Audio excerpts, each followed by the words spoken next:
붓다피플 시청자 여러분 안녕하세요. 국악인 남상일입니다. 안녕하세요. 김연교입니다. 자, 연교 씨, 네. 우리가 잘해야 합니다. 네. 그런데 뭘 잘해야 하죠?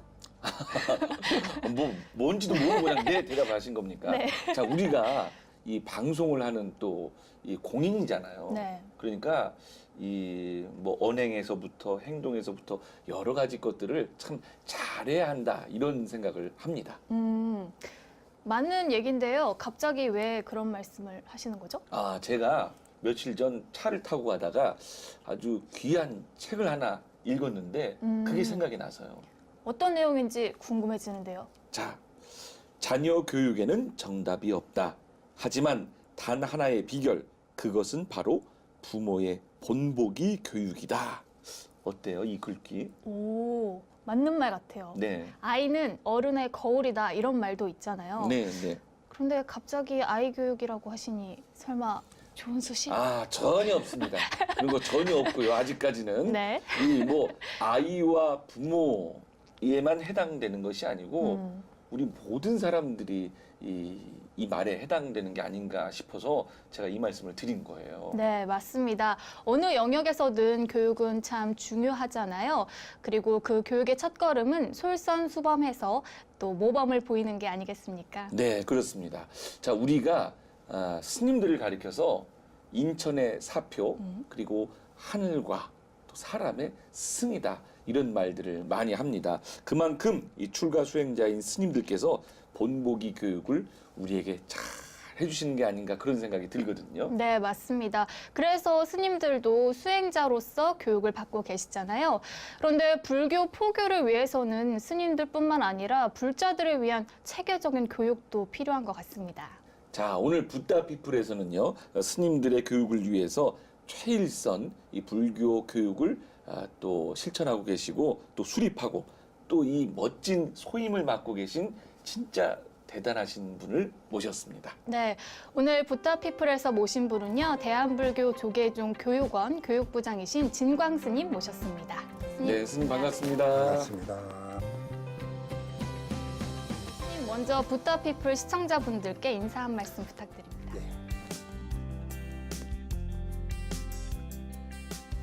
대한불교 조계종 교육부장 소임을 보고 있는 진광 스님이라고 합니다. 제가 아침에 인간극장을 자주 보는데요. 인간극장에서 그 전번 주에 칠갑산 그 우여사라고 해서 91살 되신 분이 초파일을 앞두고선 한 달 내내 산에 올라가서 나무를 뜯어서 막 그걸 팔아서 돈을 만드는데, 아니 할머니 힘드신데 나이가 있으신데 왜 그렇게 나무를 뜯으시냐 했더니 초파일 날 절에 가서 연등을 달려고 한다 하시는 말씀을 듣고 굉장히 막 가슴이 막 찡했어요. 아시다시피 종단이 여러 가지 어려운 사정이 있는데도 불구하고 올해 연등의 제등행렬도 그렇고 4월 초파일 우리 부처님 오신 날 분축 법요식까지 많은 불자님들이 오셔서 이렇게 장엄을 해주시고 신심과 열의를 다해 주셔서 너무너무 감사하게 생각합니다.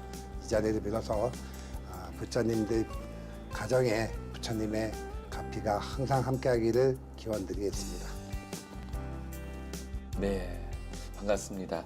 이 대한불교 조계종 교육원의 이 교육부장 소임을 맡고 계시는데 어렴풋이 교육원 하면 이러한 일을 하는 곳이겠구나 라고 생각은 하지만 정확히 잘 모르거든요. 이 교육원은 어떠한 일을 하는 곳인지 궁금합니다.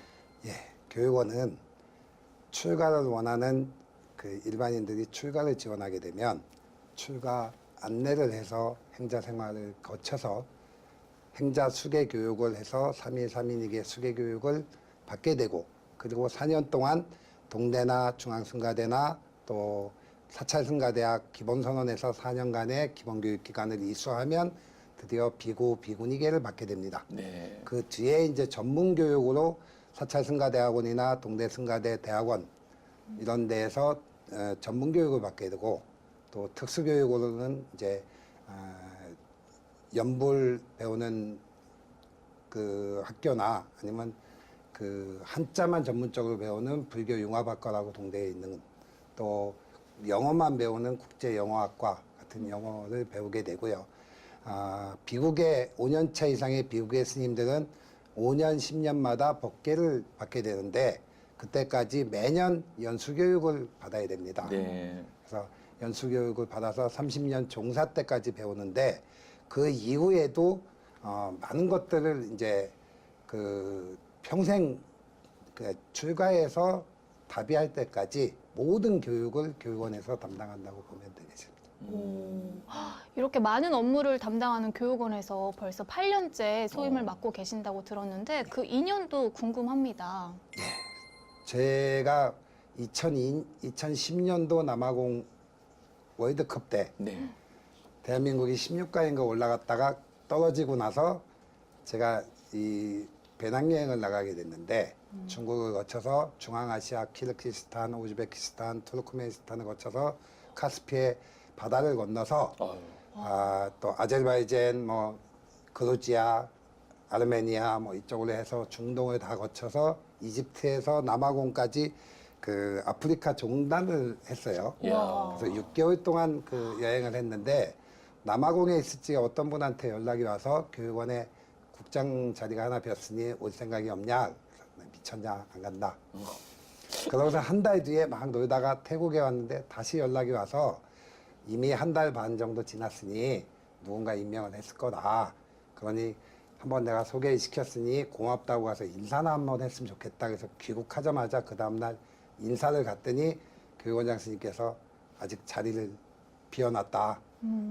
바로 임명장 줄 테니까 임명장 받고선 업무를 보기 시작해라. 그래서 그렇게 잡혀서 지금 8년째 이렇게 오고 있습니다. 네. 이 작년 10월에 네. 이 교육부장 소임을 맡게 되셨는데 이 교육부장은 또 어떠한 일을 하는 것인지 궁금하거든요. 교육원에는 교육부와 교육부 내에 교육팀과 연수를 담당하는 연수팀, 또 불학연구소라고 하는 3개의 기관이 있습니다. 그 3개를 통과해서 교육 정책을 수립하고 실행하는 것을 총감독하는 그런 위치라고 보면 되겠습니까? 이 3개의 기관을 아우르는 그런 소임을 하고 계시네요. 네, 그런 만큼 교육원에서 일어나는 일들을 가장 정확하게 알고 계신 분이 아닐까 하는 생각이 드는데 사실 스님들의 교육이 어떻게 이루어지는지 불자들의 입장에서는 잘 모르잖아요. 그래서 종단에서는 승가 교육이 어떻게 이루어지는지도 궁금합니다. 예, 일단 출가를 하시게 되면 각 본사에 아니면 각 사찰에 인연 있는 스님들한테 출가를 하면 저희들이 행자 교육 6개월 동안에 매주 뭘 가리키고 매달 뭘 가리켜라 하는 그 지침서가 나갑니다. 그거대로 행자 교육을 실시하게 되고 그리고 이제 행자 수계 교육을 하고 나면 자기 적성에 따라서 사찰 승가대학에 갈 수도 있고 동국대학교나 중앙승가대학교 또 참선을 원하는 사람은 기본선언에 가서 공부를 하게 됩니다. 그래서 그렇게 4년의 기본교육을 마치고 나면 그제서 비구 비구니 정식 이제 스님이 되는 거죠. 그 뒤로는 이제 자유롭게 내가 대학원에 가든 사찰승가대학원에 가든 선방을 가든 좀 자유로운 반면에 30년 차가 될 때까지는 연수교육을 계속해서 받아야 되고 또 그 법계에 맞는 법계 교육을 5년에 한 번씩 다 받아야 됩니다. 참 이런 말씀 드려도 될지 모르겠지만 스님이 되는 길도 정말 어렵네요.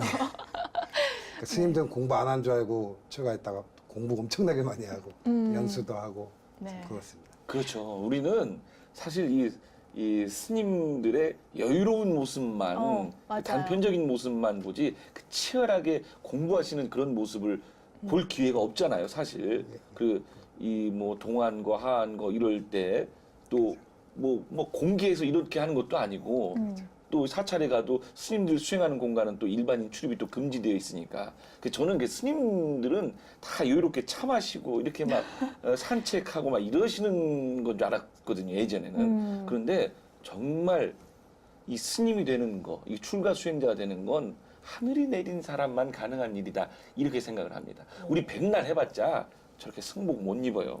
한복은 입을 수 있어도 승복은 못 입습니다. 어려워요. 어려워. 그러니까 그냥 하던 거나 열심히 하세요. 네.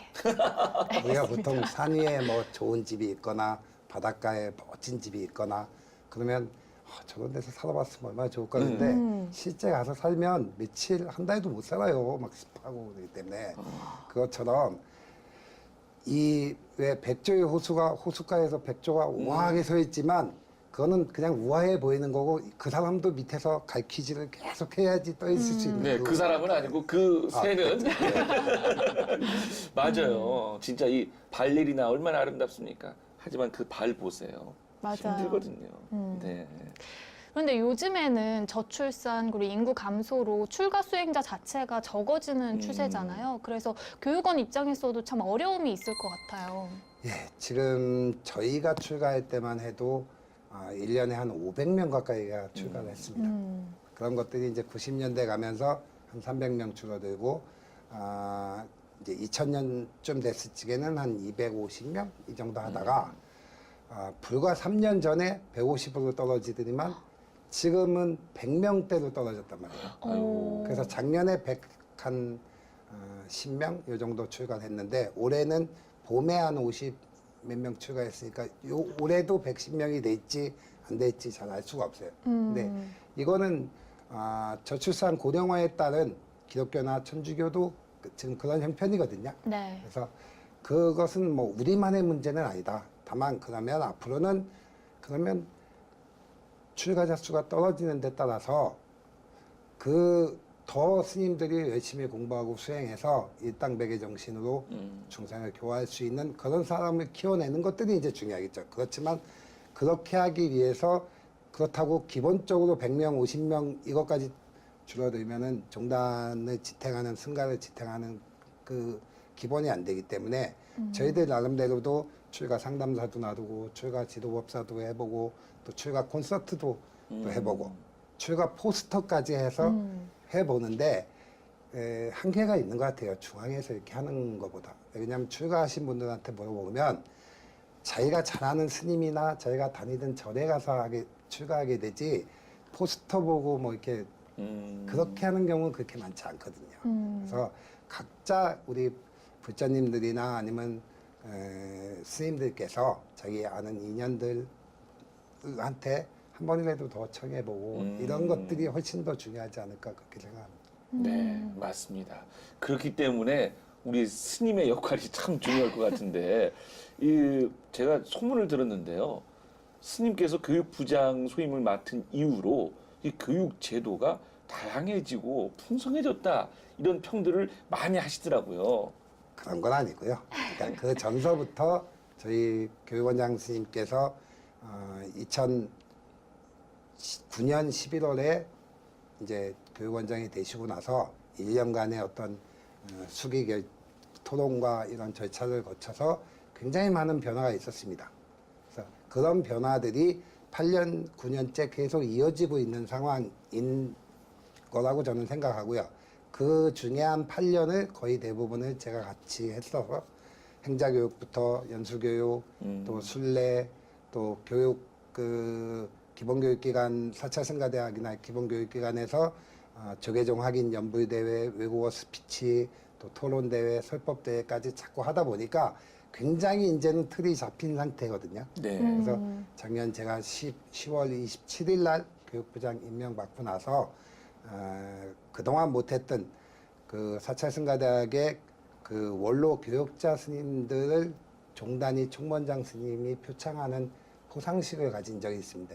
그래서 한 4, 50년 동안 그 강사를 하셨던 분들이, 강주를 하셨던 분들이 종단이 전혀 신경을 못 쓰고 있다가 처음으로 이제 신경을 쓰게 되니까 아무래도 그때 이후로 뭘 많이 하는 것처럼 보여서 그렇지 실제로는 계속해서 일상적으로 하는 일이라고 생각합니다.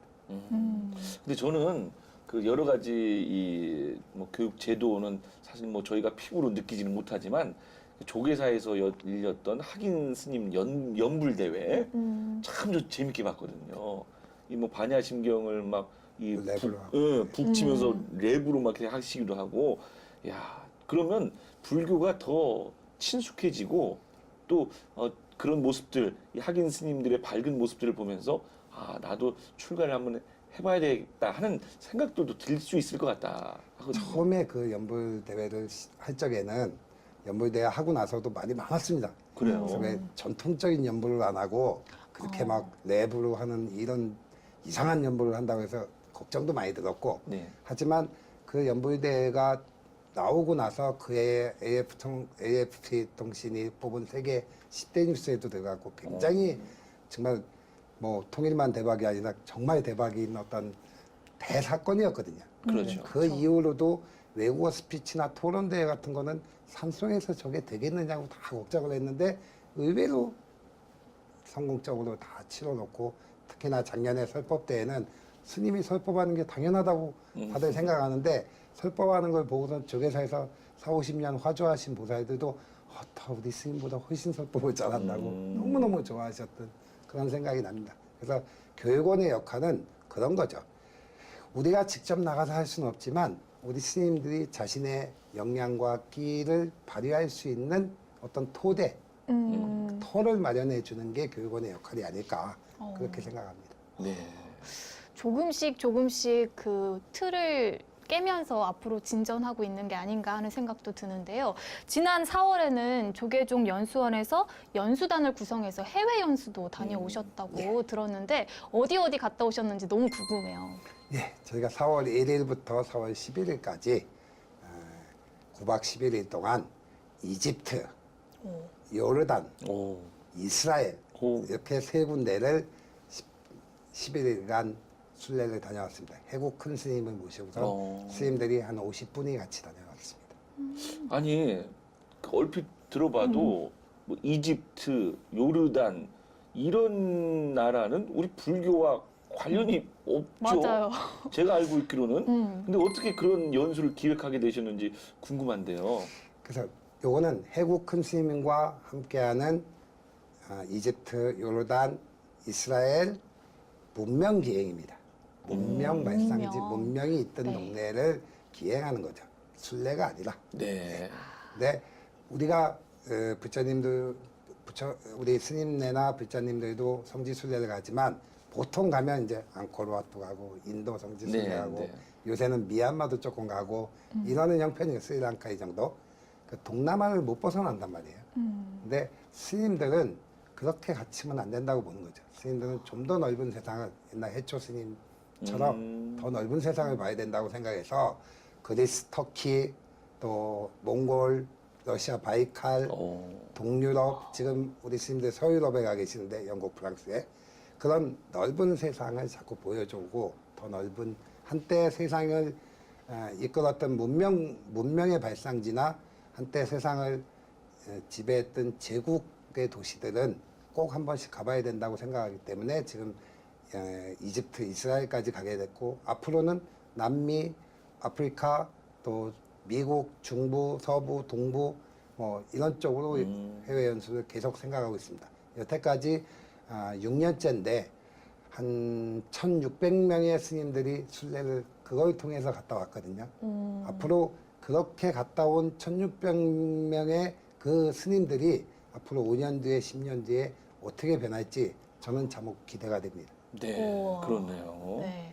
아니 이렇게 교육 내용을 설명해 주시니까 너무 흥미롭고 재밌지 않아요? 그러니까요. 네. 사실은 부처님들이 저희 순례에 스님들이 100명씩 막 이렇게 가니까 저희도 또 쫓아가면 안 되냐고 자꾸 지금도 문의가 계속 오시는데, 저희는 비고 비구니 이상의 스님들 자발적 참여에 의해서 가고 있습니다. 그래서 일반 부처님은 모시고 갈 수가 없어서 너무 안타깝게 생각합니다. 가고 싶으신 분들은 그냥 따로 알아서 가시고 이 스님들도 이거 공부하러 가시는 거잖아요. 예, 저희는 가사장삼 다 수하고 두루마기 입고 어떤 그 비행기를 타더라도 다 채식으로 100명이 돼도 채식을 하고 가서 가사장삼 수한 채로 예불, 독경 다 하고 그게 수행으로 가고 있습니다. 큰 스님 법문 듣고 축원 듣고.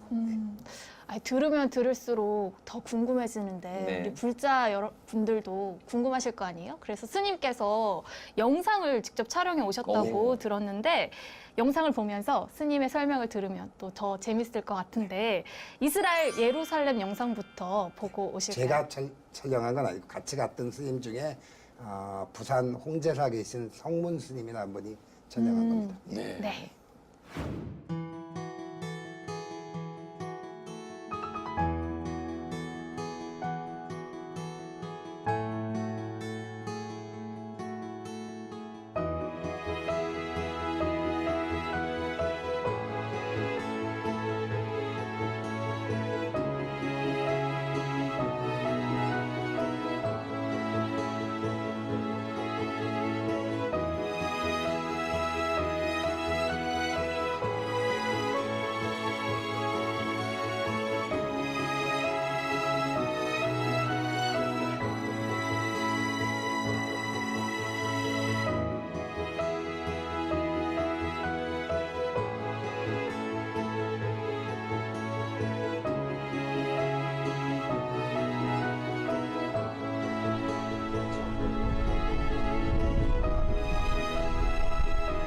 야훼라는 이름하고 알라라는 이름만 다르지 똑같은 하느님인데 과연 그러한 이름 가지고 이 종교가 인류에게 덕을 준 거는 과연 얼마나 되고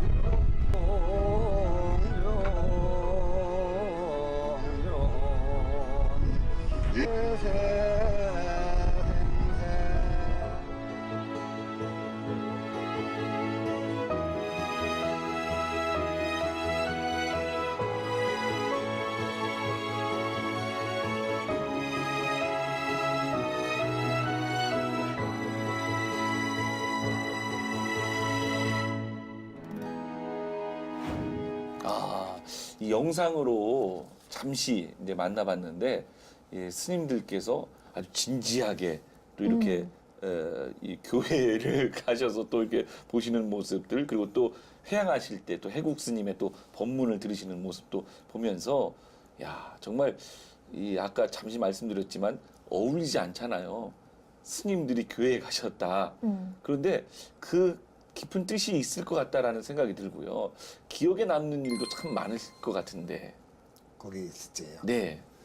예, 저희가 이제 그 요르단에서 이스라엘 국경을 넘어가는데 한 3시간이 넘게 걸렸어요.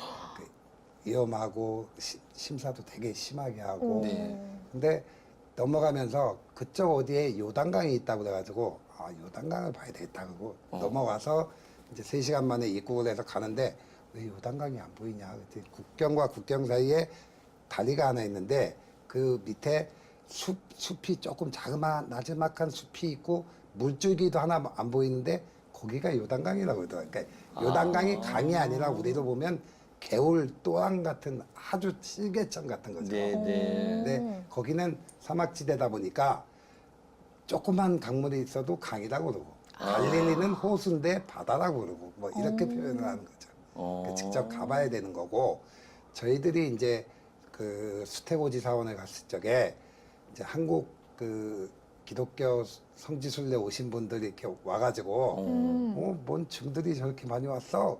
그런 바람에 스님들이 목사님을 붙잡고 신도 교육을 좀 잘 시켰으면 좋겠다 해서 조금의 트러블도 좀 있었고 그럼에도 불구하고 기독교 신자분들도 스님들께서 이렇게 이스라엘 예루살렘까지 기독교 성지 순례를 같이 오신 걸 보고선 과연 우리 신부님이나 우리 목사님은 인도 보드가야나 뭐 라즈기르 사르나트 이런 데 가라고 그러면 갈 사람이 한 사람이라도 있겠느냐 하면서 굉장히 의외로 신도분들은 굉장히 좋아하시더라고요.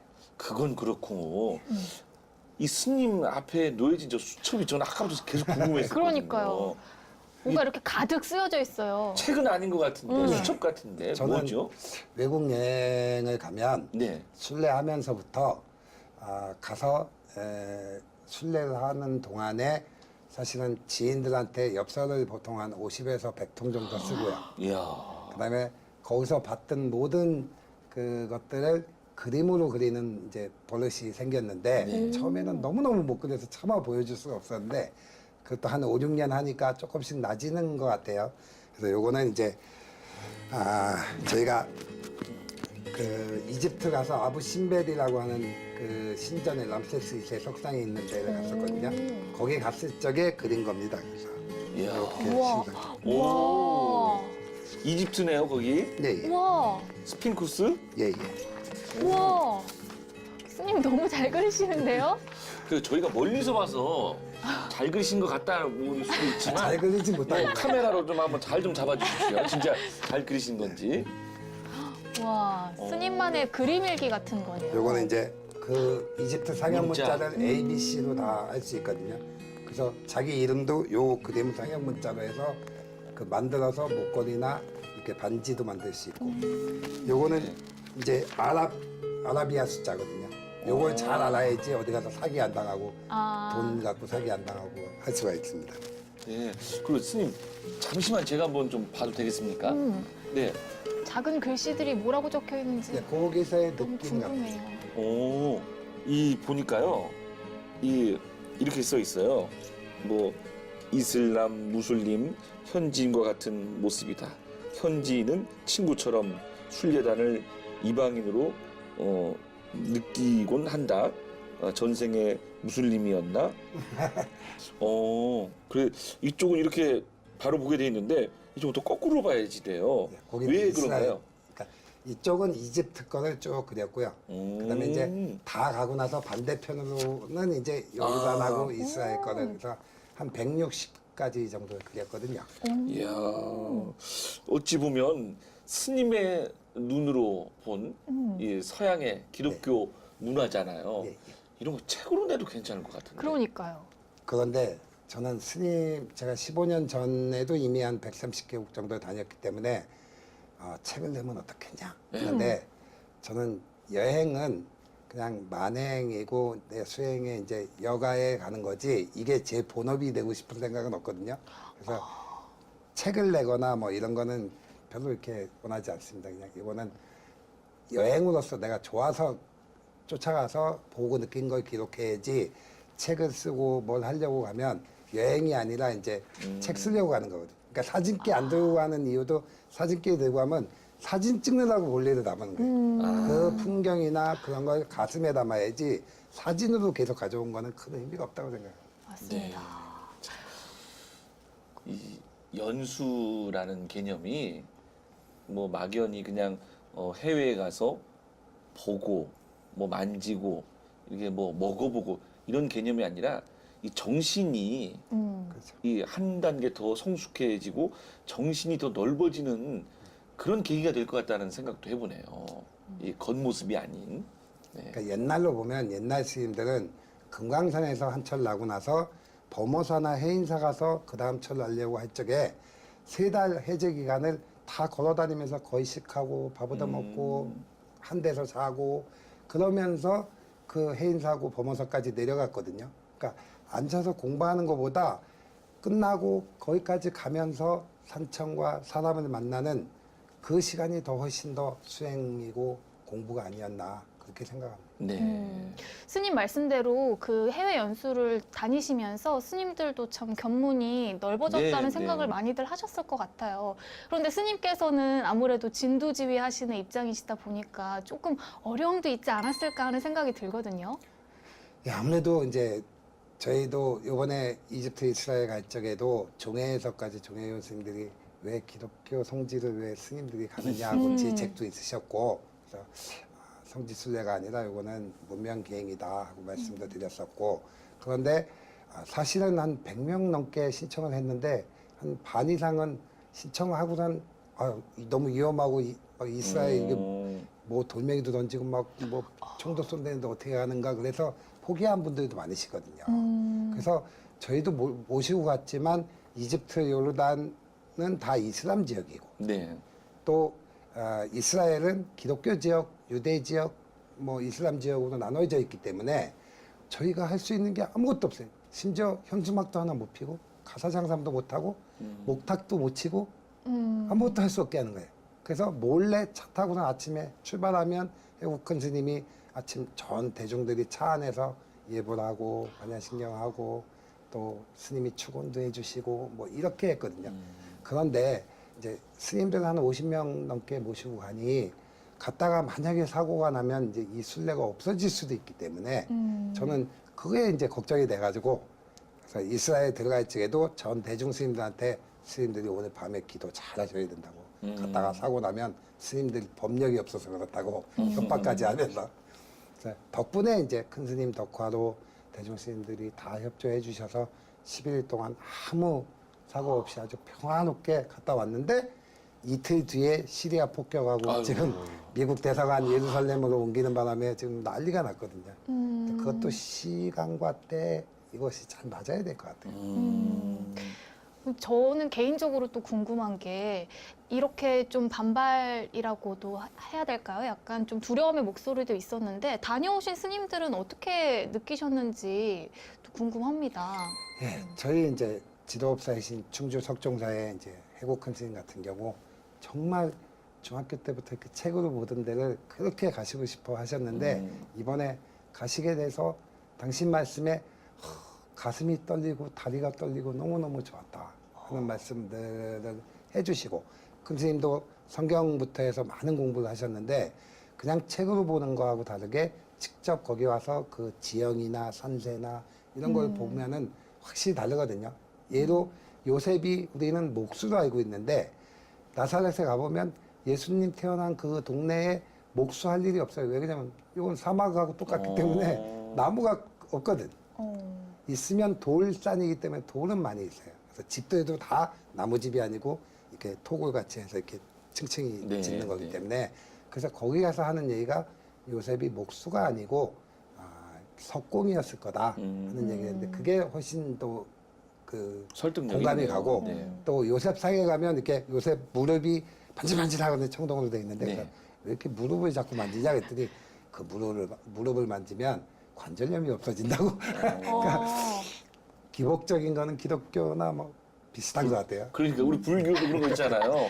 뭐 석불, 미륵불 코 갈아서 마시면 뭐 아들을 낳는다고 그러는데 자 아무튼 우리 스님 말씀 들으면서 우리 승가 교육의 중요함을 또 한번 되짚어 봅니다. 이 불자로서 이 부처님의 제자로서 부처님의 가르침뿐만 아니라 인류 문명의 가르침과 이런 뭐 기원 이런 것들도 알아야지 또 불법 포교에도 일조를 할 수 있을 것 같다라는 그런 견문을 넓히는 차원에서 이런 교육도 펼치고 계시는데요. 이 우리 불교계가 사실 어렵다 이런 말들도 많이 하곤 하는데 이런 뭐 해외 연수뿐만 아니라 다양한 방법을 통해서 이 승가 교육뿐만 아니라 또 제가 불자들 교육까지도 이끌어낼 수 있을 것 같은데요. 한 말씀 해주시죠. 저는 이 승가 스님들이 옛날에 삼국시대 고구려 신라 백제 시대에 보면 그 당대의 가장 지식인이었고 그 당대에 가장 멀리까지 가보다 온 이른바 세계인이었던 거죠. 그러니까 그 당시에 고기에 준하지 않고 서안이라고 하는 장안에까지 가서 문명을 떨치고 또 해초 스님은 지금 이란이 있는 이란 지역까지 여행을 하셨거든요. 그래서 당대의 지식인이었고 당대의 세계인이었던 스님들이 국사가 되고 왕사가 돼서 나라를 이끌었기 때문에 그때 삼국시대 불교나 정치, 경제, 문화가 활발하게 꽃을 피우지 않았을까 하는데 과연 그러면 현대에 있어서 그만큼 스님들이 하느냐? 그러니까 일반 부자님들이나 일반 분들보다 옛날 그 종범 스님이라고 중앙승가대 총장 하시는 네. 분이 하던 말씀이 스님들이 세상 사람을 교화시키는 교화인인데 세상 사람들의 교양조차도 못 쫓아가면 되겠느냐. 그 말씀을 하시는데 그렇구나. 그러면 우리가 그게 안 되면 그 사람들보다 더 많이 어떻게 가서 첨선 수행을 하든 공부한 게 있고 승복을 입고 있고 삭발을 하고 있고 그거 말고 뭘 내세울 수 있는 거는 그분들보다 더 많은 세상을 접하고 더 많은 문물, 자연을 접한 그 힘이 있어야지 되지 않겠느냐 하는 생각으로 이 연수를 시작하게 됐고 앞으로도 계속 이 연수를 통해서 좀 더 넓은 세상, 좀 더 많은 사람들을 만남으로 해서 스님들이 먼저 움직여야지 신도분들도 같이 가지. 옛날에 스님들이 안 움직이기에는 부처님 불교대학에서 부처님 생애를 설명하고 있는데 아무것도 안 보고 그냥 책으로만 설명을 한 거예요. 직접 가본 거하고 안 가본 거하고 천지 차이거든요. 네. 그래서 앞으로 스님들 그렇게 갔다 온 스님들이 앞으로 자기 전에 신도분들을 모시고 또 재차가게 되고 그렇게 선순환이 되지 않을까 그렇게 생각하고 있습니다. 자, 이쯤에서 붓다피플이 자랑하는 순서죠. 그대를 위한 소리 진행할까 하는데 제가 듣자 하니까 제 마음대로 못 부르게 되더라고요. 그러니까요. 네, 어떻게 된 오늘은 일이죠? 특별히 스님께서 신청곡을 들고 오셨는데요. 네, 만고강산 한자락을 신청하셨다고 하는데 네, 어떻게 최고의 국악이 가능하신가요? 자, 네. 이 만고강산이 단가잖아요. 근데 이 단가인데 우리나라 단가들이 뭐 한 4, 50여 곡 됩니다. 그래서 한 4, 5분 가량의 짧은 소리예요. 네. 판소리는 길잖아요. 판소리를 불기 전에 목을 푸는 의미로 부르는 게 단가인데 이 만고강산은 유일하진 않지만 이제 몇 곡 중에 하나인데 우리나라의 경치를 노래하고 있어요. 대부분의 단가들은 중국의 경치를 노래하고 있습니다. 뭐 소상팔경이니 뭐 어쩌니 저쩌니 예, 그런 노래인데 이 만고강산은 제 손에 꼽을 정도로 우리나라의 경치를 노래하고 있는 그 우리나라 중에서도 이 동해 쪽, 동해안 쪽, 예, 이쪽을 노래하는 단가인데 오늘 제가 스님을 위해서 만고강산 들려드리겠습니다. 사실은 저희 노스님, 원담 노스님이 좋아하던 곡이라서 네. 무리인 줄 알면서도 제가 부탁을 드렸습니다. 우리 스님이 교육을 잘 받으셨네요. 이 스승을 생각하는 마음으로 네, 제가 그러면 만고강산 뭐 잘 못하지만 한번 들려드리도록 하겠습니다.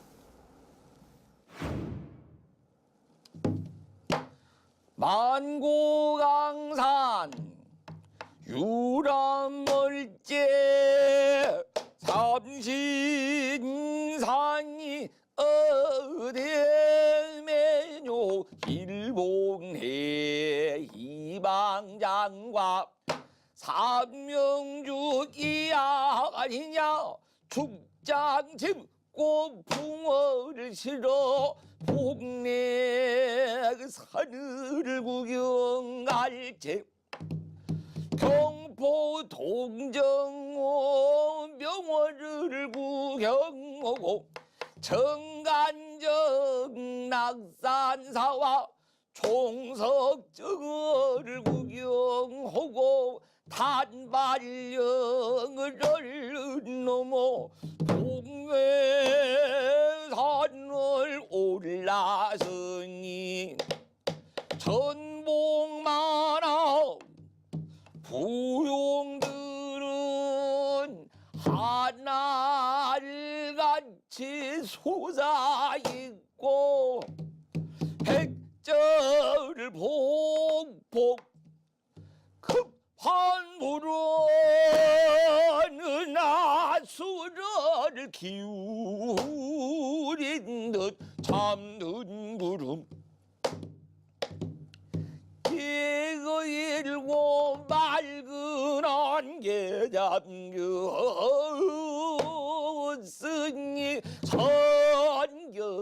선경일시가 분명구나.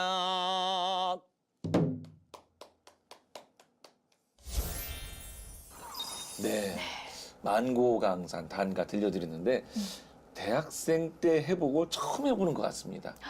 네, 잘 부를 일이 없더라고요. 그런데 스님은 왜 하고 많은 이 소리 중에 이 단가 만고강산을 청해 주셨는지 궁금해요. 제가 출가하고 나서 처음 한 게 저희 노스님, 원담 노스님을 시봉한 거였거든요. 네. 한 3년을 시봉을 했습니다.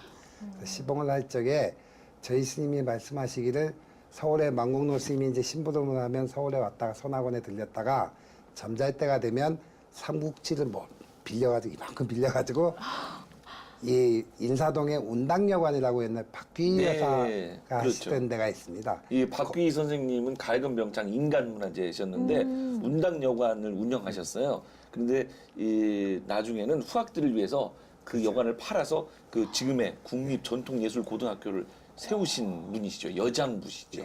그래서 네. 거기를 가면은 그때 이제 한다는 창하시는 분들이 다 맞아요. 거기에 모이셨는데 문화예술인들 네. 집합소라고 그러더라고요. 그래서 당신이 거기서 임방울 선생한테 배웠다는데 그건 거짓말인 것 같고요. 네. 임방울 선생 제자쯤 되는 사람한테 이걸 배웠나 봐요, 저녁 때.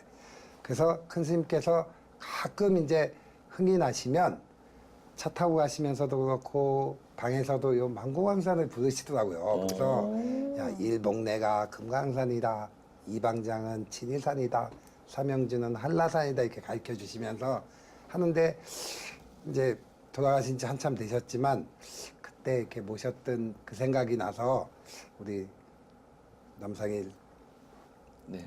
분한테 꼭 한번 그것 좀 부탁해서 옛날 큰 스님 생각하면서 한번 들어봤으면 좋겠다 하는 생각이 들어서 어렵지만 부탁을 했습니다. 아, 그럼 큰 스님 생각 나셨나요? 제 노래를 들으시고. 아, 그럼요. 근데 저희 노스님은 좀 미성이셔서 뭐 여자분처럼 이렇게 간드러지게 이렇게 넘어가시는데 여기는 좀 드라마틱한 이제 웅장한 맛이 있어서 더 좋았습니다. 아유, 스님 감사합니다. 제가 고맙습니다. 네.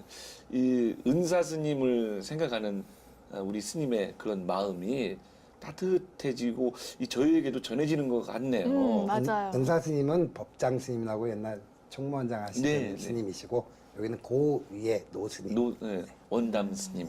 이야, 정말 이 붓다 피플 처음 일입니다. 이렇게 초대 손님께서 이 노래를 해달라. 고맙습니다. 청해 주신 예. 건. 네, 오늘 붓다 피플 나와주셨는데요. 마무리해야 될 시간이 벌써 왔네요. 아쉽지만 우리 시청자 여러분과 끝 인사 나눠주시죠. 오늘 너무 행복한 시간이었습니다. 큰 노스님 기억하면서 망고강산도 듣고 뭐 순례 얘기도 하고 여러 가지 말씀을 나눴습니다. 저는 순례라고 하는 것이 단순히 여행이 아니라 순례에서 만나는 모든 자연, 사람, 경험들이 다 부처님이고 불보살이고 부처님의 경전이고 다 우리의 선지식 스승이고 또 우리의 친구인 것이라고 생각합니다. 옛날에 보면 사람들은 다 어디 여행을 갈 적에 돈이 많이 벌어서 앞으로 돈이 많고 풍족해지면 시간이 나면은 여행을 해야 되겠다 이렇게 생각을 합니다. 그러다 보면 여행을 못 하게 되는 거죠. 달라이라마 그 책에 보면은 그런 얘기가 나오는데 어떤 노스님이 자기 꼬마 상자하고 삼이 조그만 동자승을 데리고 다니면서 야야 나중에 시간 나면 소풍이나 한번 가자꾸나 좋은데 그렇게 얘기를 했는데 바쁘셔가지고 소풍을 한 번도 못 갔어요. 그러다가 어느 날 두 분이서 같이 가는데 상여 행렬이 쭉 지나가는데 노스님이 야야 저건 뭐냐 하고 물어보니 그 꼬마 동자승이 저 사람은 소풍 가는 거예요 이렇게 얘기했다는 거예요. 그러니까 소풍을 직접 못 가면 나중에 우물쭈물하다가 나중에 그 소풍을 가게 되는 거죠. 그래서 부처님들께서도 항상 자기 아니면 앞에 있는 어떤 사람만 쳐다보고 자꾸 한탄할 게 아니라 시간을 내서 공부도 하시고 미리 책이라도 보고 내가 로마를 한번 콜로세움을 봐놓으면 나중에 꼭 갈 일이 생기거든요. 그래서 부처님들이 어려운 사람도 또 돌아보고 따뜻하게 말해주고 그래서 부처님 오신 날이 부처님이 어떻게 오신 게 아니라 여기 살아있는 모든 사람들의 삶이 다 부처님이 아닐까. 그분들을 이해해주고 한 번 더 따스한 시선을 주고 또 따스하게 다가서서 뭔가를 할 수 있는 그런 역할들을 좀 하셨으면 어떨까 생각합니다. 스님들도 단순히 여행하는 것이 아니라 어느 때는 청산처럼 산에 머물면서 참선 수행을 하고 또 어떤 때는 흰 구름처럼 백운이 돼서 떠도를 수 있어야지 어느 한 곳에만 있어서는 안 되거든요. 부처님들께서 요새 여러 가지로 종단대회로도 힘들고 여러 가지 또 경제적으로도 힘들고 하시지만 항상 부처님 말씀을 가슴속에 담고 부처님을 닮아가고 그리고 또 부처님이자 경전인 중생 같이 사는 동시대 사람들을 같이 한 번 더 살펴봐 주시고 그렇게 살아가셨으면 하는 바람입니다. 네, 오늘 붓다피플에 귀한 시간 내주신 대한불교 조계종 교육원 교육부장 진광 스님께 진심으로 감사드립니다. 네, 고맙습니다. 감사합니다.